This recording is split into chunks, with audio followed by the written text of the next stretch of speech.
I've noticed that people know more than they know that they know.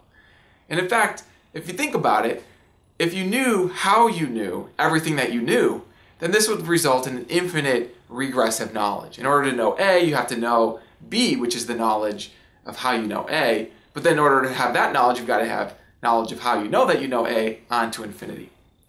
So sometimes I'll ask my kids, I'll tease them, how do you know that? How do you know that that's your name? How do you know that I'm actually your dad? How do you know that? And very quickly, they'll just throw up their hands. They'll say, I don't know. Does that mean that they actually don't know? They don't know how they know. But do they actually not know? Do you know that you are not in the matrix? Or that likely your senses are actually matching with reality? Or that likely there are other people besides yourself? Well, how do you know that? In my introductory to philosophy class, I'll sometimes invite the students to come up with arguments for the belief that there's an external world beyond their own mind, their own consciousness. And so we'll consider some arguments and I'll give responses. I'll critically analyze those arguments. I take the role of the skeptic. How do you know that? And I'll tease them.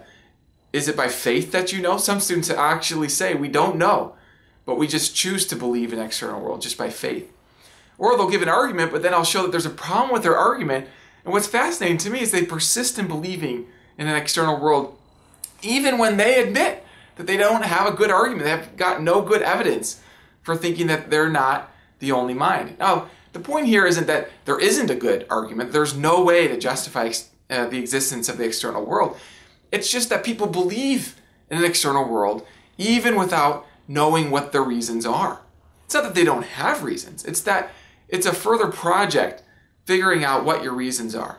So my general observation here is that many of the things that we believe about the world, that racism is wrong, that there is an external world beyond ourselves, that 2 + 2 = 4, many of these things come by way of belief-forming mechanisms, and we're not quite even aware of what those belief-forming mechanisms are. Oftentimes, it's a community that we trust, a community of scientists. Now, many of you who are truth seekers, you believe many things on the basis of science. But it's not that you've done the experiments yourself. It's not that you've done the observations. You've instead been aware of bits on a page, shapes. And from those shapes, you infer that there's a mind behind those shapes testifying to you their experiences of their scientific experiments. And from there, you form beliefs about the scientific consensus, and this leads to the building of knowledge. The point here is that we build much of our beliefs and knowledge on the basis of people that we trust, a community of people who have thought things through beyond ourselves, who have done experiments that we haven't done.